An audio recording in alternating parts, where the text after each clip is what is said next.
Another week brings another wave of threat actors, malicious payloads, and compromised systems. In today's episode, we'll be diving into some of the latest intelligence being shared by our incredible LimaCharlie community. A huge shout out to everyone who contributes. It's because of your insights that we can keep these discussions going. And I brought this up last week, but we'll keep saying it for a few weeks to come. We're moving from our Slack channel.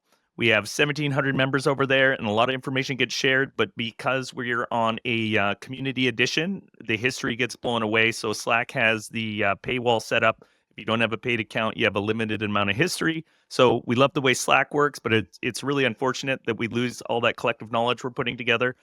So we've decided to make a move over to a new platform called Discourse. A lot of you are probably familiar with it. I think Elastic and some of the other big communities out there are using it. It's like more of a forum type experience, but it's got like a searchable history, and we'll be able to really build that collective knowledge over time in a way that's useful and can be utilized going forward. So if you're on Slack, you got to go create a new account at community.limacharlie.io. And if you haven't joined us yet, jump in at community.limacharlie.io. I'm sure it'll be a good time. You should come check it out. We're going to have both platforms running for the time being, but we'll be sunsetting Slack at some point in the not too distant future. So if you want to continue to be a part of the intel sharing that all these chats are based on and get information in real time, go sign up. One more time, community.limacharlie.io. Again, community.limacharlie.io. And I feel like I've done my ShamWow commercial now. As always, I'm joined by the articulate globetrotter himself, the one and only Matt Bromley. How you doing today, sir? Chris, how's it going, sir? I'm doing well, I'm going to keep my current geography secret. I will display what it is next week, only because I had a little bit of travel snafu on the way here, but that's totally okay. Weather is weather. We can't change it. We can't alter it. But that being said, it's great to be with you again. Looking forward to it. We've got actually a really big announcement, I think, first. Not an announcement for us, just an announcement to talk about. But a lot has happened since you and I last caught, including somebody spending, I think, upwards of $32 billion in cash. Yeah, it's hard not to talk about this one. As I'm sure anybody listening has heard, Google has announced a $32 billion all-cash acquisition of the Israeli cybersecurity startup Wiz, making it one of the largest deals in the company's history. So to be clear, all cash is like briefcases of cash. Usually these transactions at this size are done in like stock and other things that they're tied to the success of the union. But Google threw cash on the table. So for those that don't know, Wiz specializes in cloud security, offering a platform that helps businesses detect vulnerabilities, misconfigurations, and threats across multi-cloud environments. The company has gained significant traction by providing agentless scanning, meaning it can assess cloud infrastructure without requiring software to be installed on each individual workload. This approach has been a key differentiator, allowing for rapid deployment and broad security coverage across major cloud platforms like AWS, Azure, and Google Cloud. Google's decision to acquire Wiz aligns with its broader strategy of strengthening cloud security, particularly as competition with Microsoft and Amazon in the cloud market continues to escalate. So Yeah, I think we saw last year they turned down $29 billion or something like that, and everybody threw their hands up. And here we are again. Hey, hats off to the clairvoyancy over at Wiz, who knew to just hang on and just wait, because you never know what's going to happen. Another 3 billion might show up, and then it's all cash as it shows up too. I think, Chris, I know you're going to talk about this, but I think this just continues to demonstrate Google establishing, or I should say, continuing to establish themselves as a multifaceted leader in the market here. Now, folks, let me be clear. I'm not paid to say this, and nor am I giving Google any unnecessary props. I am a former employer of Mandiant, which is now part of Google Cloud Security, and that's kind of where my experience draws from. They're picking up these really solid companies that are offering, great value to what they want to build out as an overall very extensive, very complete security platform. And I think, I'm not going to say, Chris, we're going to continue to see this happening. I think they're being very strategic in what they're acquiring and what they're bringing on. I'm not an M&A expert, so I'm definitely not the best resource on this, but I will say for anyone who might be a Wiz customer and is like, what do I do now? You're about to join a pretty successful ecosystem. And to your point, Chris, there is some heating up competition. I know you're going to talk about this in just a second here, but I think it just continues to show that Google Cloud is a major player in the game. And if anyone ever doubted it, I mean, here's the proof. Yeah, and I think it also points towards, part of LimaCharlie's thesis where the future of security looks more like any cloud provider. I imagine Wiz will be integrated with the larger GCP platform, and you'll sort of get services in the same way that you get other services from the cloud. We would hope so, right? We would hope to see that. I do know, and just a quick note for anyone here, in case you're worried about what do I do tomorrow, these integrations take years. Anywhere from 18 months to sometimes 3 to 4 years for these massive integrations, depending on the size of the code base being brought in, the size of the company and whatnot. So it's not like if you're a Wiz customer today, you're a Google customer tomorrow. It's not the way it works. But I do think it just continues to kind of go down the road of like, this is what the future of security looks like. This isn't just any normal acquisition. Chris, I think you're starting to see like this is a cloud provider building and establishing themselves as the forefront of security, not a security company trying to acquire all the pieces and stuff like that, right? I think there's a little bit of a different take there. So I'm curious to see what, 3-4 years from now, like GCP looks like as an overall platform. Yeah. So this acquisition builds on Google's previous investment in cybersecurity, such as its $5.4 billion purchase of Mandiant in 2022. With cloud adoption growing, security has become a top priority for enterprises, and Google is positioning itself as a leader in the space.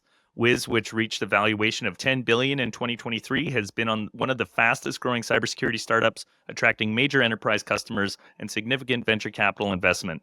By bringing Wiz under its umbrella, Google is not only enhancing its security offering, but also preventing key competitors from acquiring a leading cloud security player. The next challenge will be integrating Wiz's technology into Google Cloud's existing security stack while maintaining support for multi-cloud environments. Given Google's history of acquisitions and product integrations, the industry will be watching closely to see how this move impacts a broader cloud security landscape. So yeah, Matt, I think we touched on all of that. Definitely interesting to see these things be brought together and to sit here and think about what the future of security might look like. Even more interesting, Chris, we might be here in a few years being like, hey, here's what it turned into. Yes. 200 episodes now. I can't imagine 300 and 400. Oh my goodness. Hey man, fingers crossed. We'll just go one by one. That's right. All right. Next up, a newly discovered zero-day vulnerability in Windows allows attackers to escalate privileges, potentially granting them full control over affected systems. The flaw, which has not yet been patched, affects multiple versions of Windows, including Windows 10, Windows 11, and several editions of Windows Server. Security researchers identified the issue in the Windows kernel, where it can be exploited to bypass key security features like user account control, or UAC. Microsoft has officially acknowledged the vulnerability, but has yet to release a fix. In the meantime, they're investigating the issue, and a patch is expected in an upcoming security update. So for once, we can't tell folks to go patch. Not yet, but when the patch comes out, we can say go patch. I mean, come on. Wait for the patch. So for anyone curious, I think Chris is going to dig into this one a little bit further.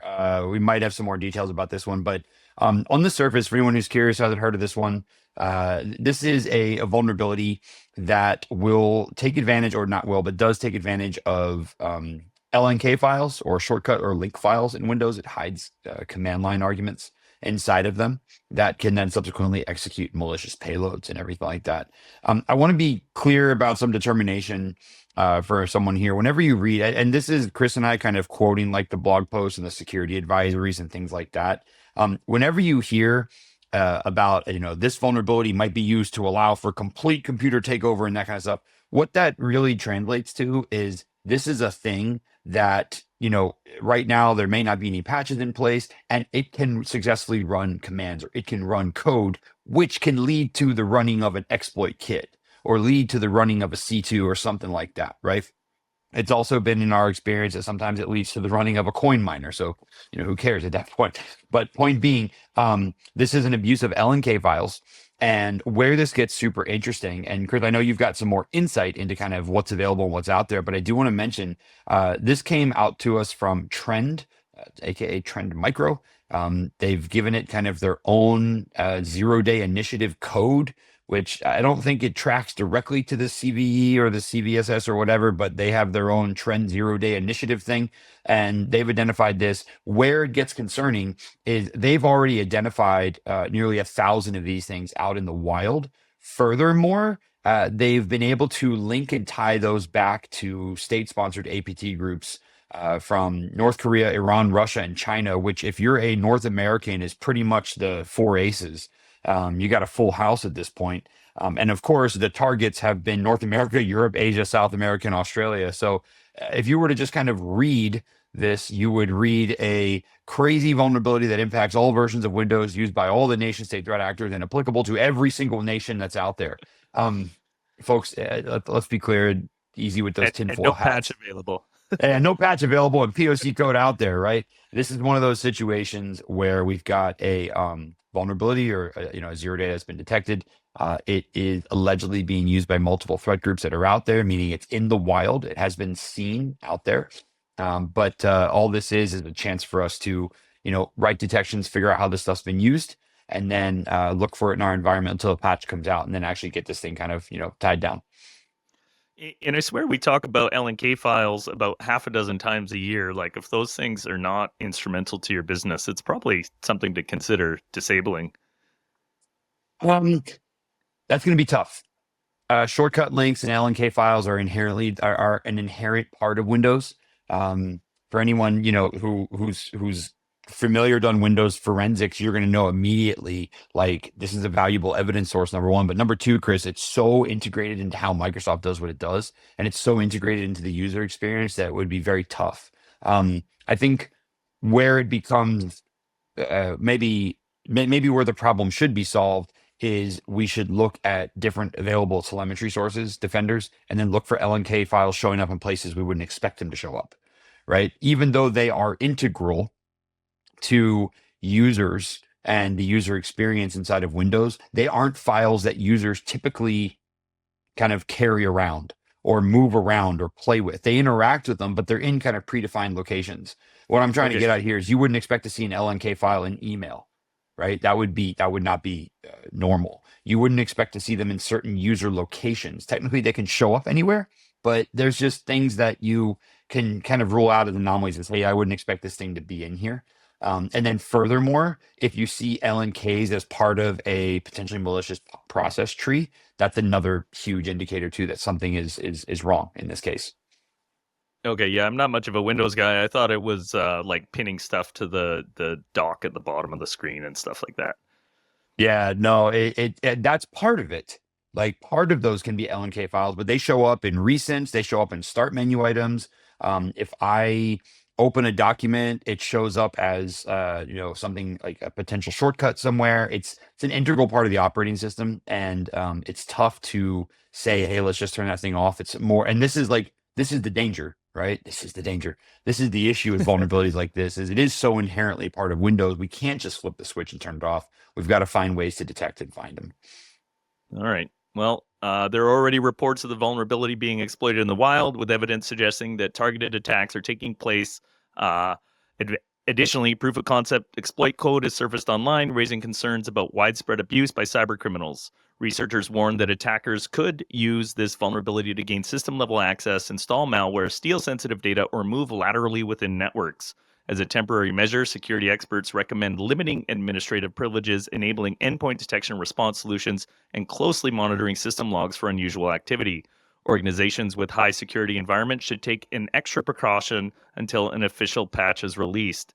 This incident underscores a persistent challenge of securing Windows systems against privilege escalation exploits, which remain a common target for attackers looking to gain deeper access to compromised networks. So yeah, I think we covered all of that. Too bad we can't turn them off. I wish we could. I wish there was an easier way to do it, but I know all my forensicators out there will be like, no, these are great, valuable sources of evidence. Don't turn them off. All right. So security researchers have identified new intrusion techniques used by the SocGholish malware framework, which, yeah, I used to think it was SocGholish, but there's no U there. So it's Gholish, SocGholish. I'm not sure. I mean, again, we're back in the world of like, who named these things, but whatever. Yeah. Which is increasingly being leveraged to distribute ransomware. SocGholish is a JavaScript-based malware known for its ability to infect legitimate websites and trick users into downloading fake software updates. These fraudulent updates act as an entry point for attackers, allowing them to deploy additional malware and establish initial access to a target network. According to Trend Micro's latest research, threat actors are now using SocGholish infections as a launchpad for ransomware attacks, demonstrating an evolution in their tactics to maximize damage and financial pain. So anytime you can see stuff like this that just on a infected from a website or something like that, it's pretty terrifying, because you start to get into like malvertising and just directing people who may not be super aware to sites where they can get this stuff into computers. Yeah. Yeah, agreed. And by the way, a quick hat tip to the folks at Trend. This is the second time in just as many briefs that you're showing up in our feed here. So hats off, Trend, for some great recent analysis of stuff coming out. I'm with you in the same boat here, Chris. This is, something that is, I think, a little bit more of a dangerous entry vector than a lot of folks realize. The compromise of legitimate websites, injecting malicious scripts into hijacking user traffic and stuff like that. This is one of those situations where you've got a lot of probably unsuspecting users not knowing what they're looking for. And then when something comes up, or, there's a drive-by or something like that, they're not really too sure how to handle it. Some of them click yes, go ahead, install the fake update or whatever it is, not knowing that they've kind of like given up, all the secrets and stuff, or that they've given up access to a system. Where this one gets a little bit, I think, more tricky is, and we've talked at length before about kind of like the ransomware as a business model and stuff like that. However, these newer intrusion sets actually tie and lead back to Ransom Hub ransomware deployment. And I think where that becomes a little, more concerning is that you've got a pretty well-known, very active, very prolific ransomware operator kind of taking advantage of this technique for their initial access. So it's like an expert handing off to an expert, as opposed to, maybe someone who's maybe a mile wide and an inch deep. You've got mile deep handing off to mile deep, and, very, very skilled adversaries there. And I think that just makes it even trickier, Chris, because it's like they've called in the again, we don't like to compliment threat actors, but they've called in the A team, if you will. And it just makes them more successful, opens up more attacks for them to find success in, and unfortunately more ransoms. So one of the primary techniques observed involves the abuse of remote administrative tools and stolen credentials to move laterally within compromised networks. Attackers rely on living off the land binaries, or LOL bins, and PowerShell scripts to evade traditional security defenses while executing malicious commands.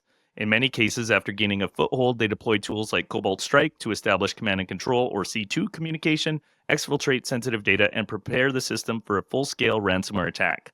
Before encryption, attackers often disable security measures such as endpoint protection, making detection and mitigation more challenging. Security experts recommend that organizations take proactive steps such as monitoring for unusual administrative activity, restricting PowerShell execution, and deploying endpoint detection and response solutions. Given the increasing sophistication of these attacks, businesses must remain vigilant, as a single compromised endpoint can lead to widespread network disruption and financial losses. I feel like we're preaching to the choir at this point. I think we're just continuing to highlight the fact that these adversaries can be pretty dangerous. So it's a chance for everyone to kind of, be vigilant, keep your eyes open, and watch out. You never know what these threat actors are going to come at you with next. All right. Next up, we have security researchers have uncovered a new technique that allows attackers to disable endpoint detection and response solutions using Windows Defender Application Control, or WDAC. WDAC is a Windows security feature designed to enforce application whitelisting and prevent unauthorized code execution. However, threat actors have found a way to misuse WDAC policies to disable EDR processes, effectively neutralizing security defenses on compromised systems. This technique is particularly concerning because it does not rely on malware execution, but instead leverages built-in Windows functionality to bypass security controls. So I guess the threat actors just figure out what the process looks like for the EDR, and they put it on the list of stuff that's not allowed to run, and Robert's your mother's brother. Nice. Yeah, I think this is yet another, it's not novel to see threat actors abusing inherent built-in Windows systems, but it definitely, can be a cause for concern. If anything, only because not a lot of folks know how to either defend against this or even how to detect it, right? And you've got a threat actor who's taking advantage of the Windows Defender Application Control. I will admit and say to everyone here that in order for this attack to even be successful, you do need administrative access on the system. So there's like one chance, one hurdle to give the threat actors there if you want.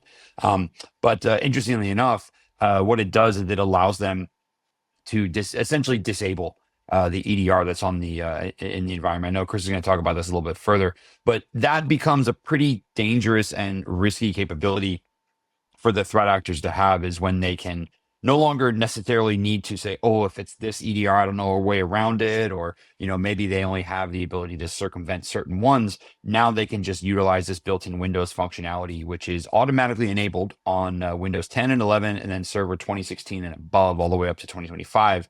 And it works. Like, it's a way to utilize a built-in policy, if you will, to disable EDR from running, and all you need are admin rights. And notice how I kind of flipped the script on that and said, all you need are admin rights. Yes, you need them, they're required, but a lot of times, unfortunately, in a lot of environments out there, Chris, people are running as local admin. The account that gets compromised is a local admin account, and that's just a tough spot to be in.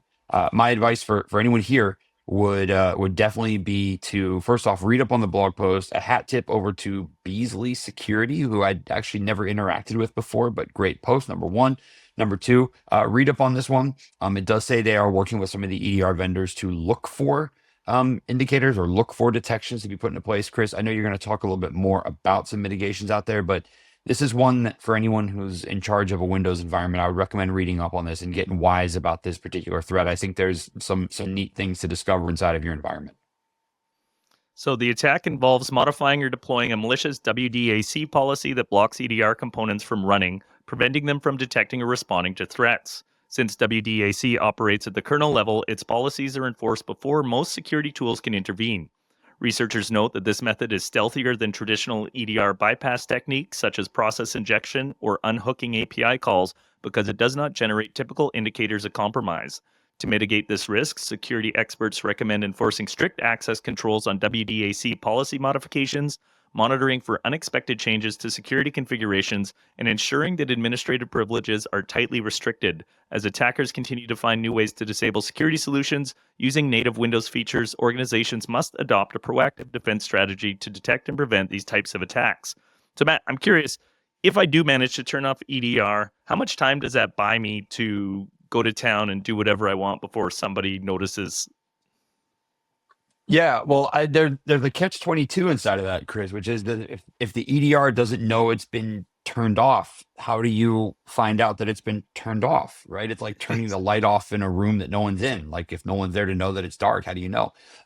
So one of the first things is, if there's any sort of anti-tampering capabilities, that's one thing to watch out for. The big issue here, for anyone who might be like, oh, we have anti-tampering protection on, the big issue here is that anti-tampering, first off, it might just indicate, hey, this thing was attempted, but like, there's no follow-up event to say it was successful, because if it was successful, it doesn't have the ability to send the event. So you're kind of wrapped like in an infinite loop there.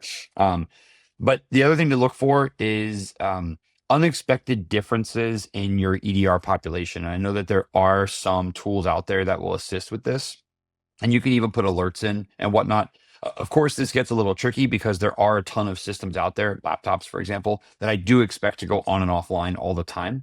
But you could easily build in some rules or capabilities that say, hey, servers, I would expect to see every 5 minutes, or whatever the check-in window is, I would expect to see them there. If those things don't check in, flag and notify and let me know immediately. I think those, Chris, are like out-of-the-box table stakes detections that everyone should have. There is no situation where I don't want to know if my EDR is not working. So I would recommend to anyone and everyone out there, if you're deploying some sort of a EDR that is a little less hands-on and you're kind of just like monitoring a dashboard or something like that, make sure there's an uptime alert or something built in there of like, hey, this system, which is in a group that should be online all the time, hasn't checked in a while. Is this expected? That's something I would want to know about.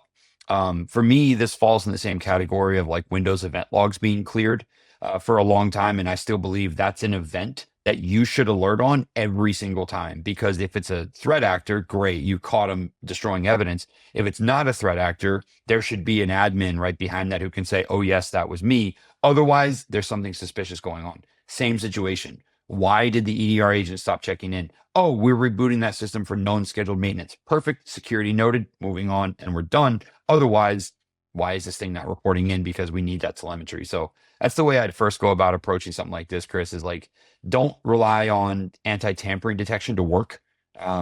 Drop in other measures, such as this thing hasn't checked in, and use that, I think, as a way to say, hey, there's an issue here.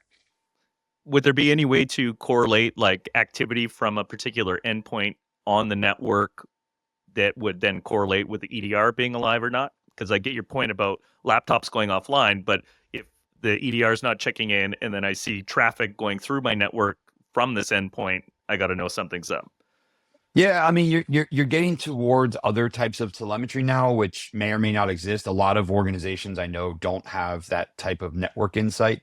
I mean, I agree with you. If you could do that, if you could be like, hey, based on traffic, there's 1,000 endpoints, communicating, and we've only got 900 represented in our EDR dashboard. Where's the the issue here? I would love to have that type of thing in place. It's a very tough sell though for a lot of orgs. They're not going to have that out there. What I would maybe look for instead is if you're utilizing some sort of log forwarding, that's another way, folks, to look for discrepancies of like, wait a second, 5 minutes ago, I had a system sending logs here and EDR there, and now I only have logs coming up. Is there a process tree listed or something like that? The biggest issue though, Chris, is there's a huge reliance on EDR telemetry. So if you take that away, it kind of is like, well, again, it's like blowing out the candle in the dark. It's like, yeah, okay, now go find the flashlight. It's like, well, how do I go find a flashlight? Yeah, well, at least like the servers and stuff are going to be where the crown jewels are, so to speak. So we know those should be online. Yeah.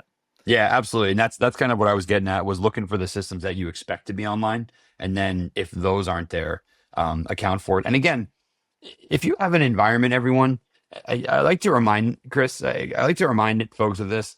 If you have an environment that's like 1,000 systems, let's just use easy math for discussion's sake. If you have an environment that's 1,000 systems, and let's just say hypothetically you have 800 users and you have 200 servers, and I'm just using basic math, 80-20, and you're like, oh well, that rule is only, Matt, your uptime rule is only applicable to 20% of my environment. So what?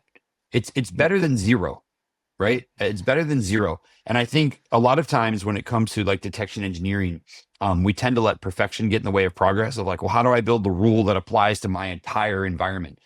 It's not going to happen. It's not going to be out there. You got to take it in chunks. You got to go piece by piece. And if you can say, okay, I have 1,000 systems, this 20%, I've got great detection and monitoring and fences built around them. I'll deal with the other 80. You free your SOC up to do other stuff as well, as opposed to running down false positives all the time as to like, oh, is this thing legitimate? I don't know, because we never took the time to classify our host sets. I think host set and host type classification is some of the best quick and internal enrichment any team can do, so that you can quickly say like, oh, okay, this is the server. I would expect it to have these properties. Do those check out? No, that's an anomaly. As opposed to, this is a laptop and it's a user and it's an intern, for example. I'm not expecting the same profile of responsible behavior that I would expect from a 20-year, employee. Use those to your advantage. All right. Last one for us today. Security researchers have discovered undocumented commands in a widely used Bluetooth chip, potentially exposing over 1 billion devices to security risks. These commands, which were not disclosed in official documentation, provide low-level access to the chip's firmware, allowing attackers to manipulate device behavior or bypass security mechanisms. The affected chips are used in a wide range of devices, including smartphones, laptops, tablets, and IoT products. The researchers found that these hidden instructions could be abused to alter Bluetooth settings, inject malicious code, or even disable security features entirely. The discovery raises concerns about supply chain security and the transparency of hardware vendors regarding undocumented functionality in their products. Now, we'll get into more of the details in a minute, but I swear we covered this exact thing like a year ago. Chris, are you going to talk about my toothbrush being connected to the internet? I'm surprised we're just finding this now.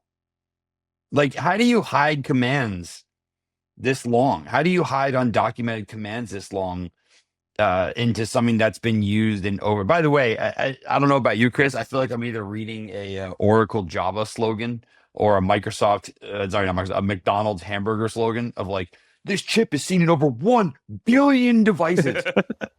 I don't doubt that there's usage in 1 billion devices. I just doubt that at least 30% of those aren't sitting on shelves somewhere. So let's be clear and say it's not 1 billion active devices that are out there. But or landfills or bedside drawers. Yeah, exactly. Or no batteries, so they don't work anymore. But this is, I found to be a pretty interesting one.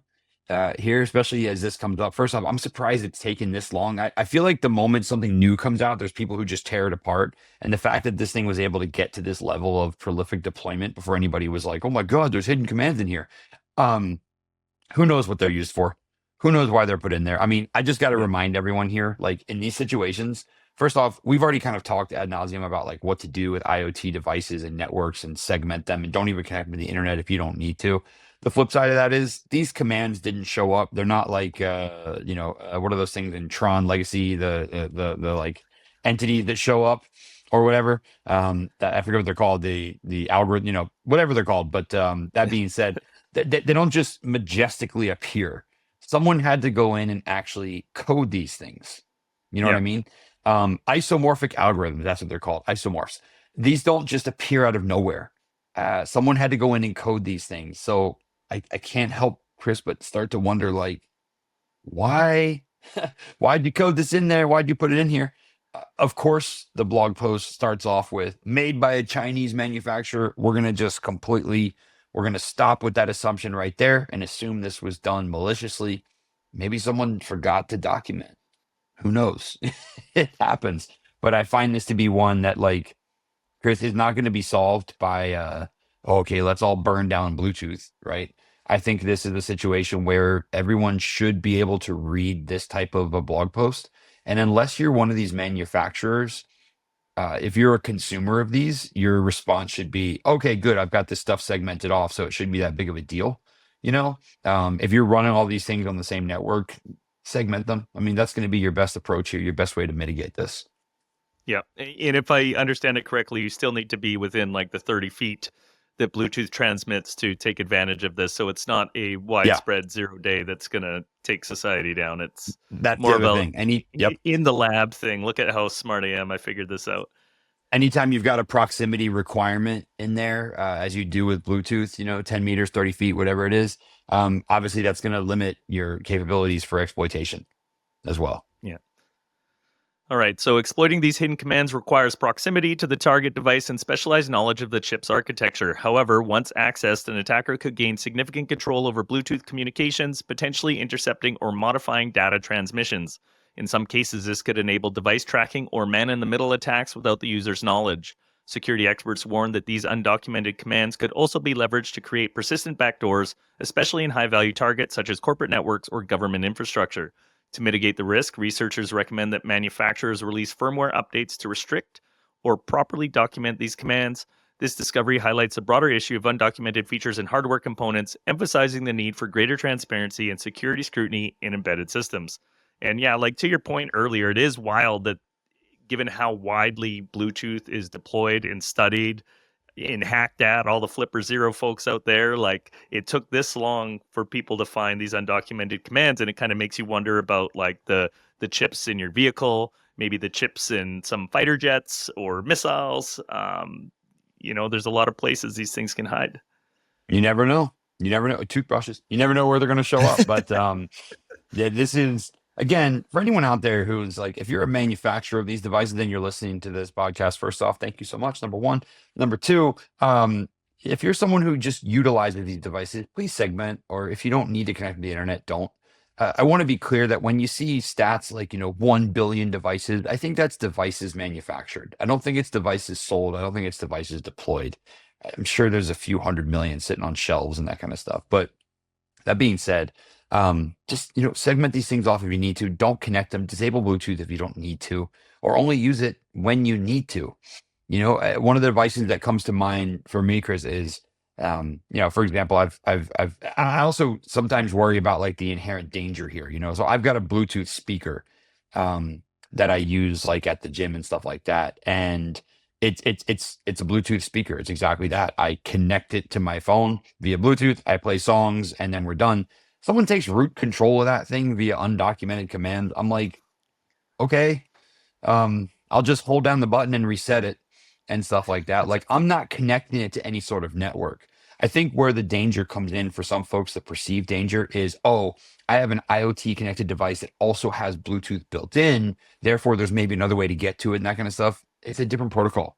It's a different protocol, folks. You can't hop in over one and then immediately transfer to the other because Bluetooth has a proximity requirement. So segment them off if you're super nervous about it. But otherwise, if you don't need Bluetooth, disable it. I mean, it's not really necessary all the time. Yeah. And on that note, I sure miss my 1/8-inch stereo jack. Nice. All right. It was a fun one, Matt. Thanks for coming out again. We'll keep your location a secret until next week, I guess. There we go. I'll tell everyone next week where I am, just because this week's a little bit of a... It's actually the same location. I'm just being secretive for no reason, Chris. Nothing to do with the giant protests that are taking place there right now, right? Nothing to do at all. No, I have left the protesting area. I will say that much. But I have returned to another country that is full of protests, but we'll leave that off to the side. Okay. Till next week, sir. Take care. See ya.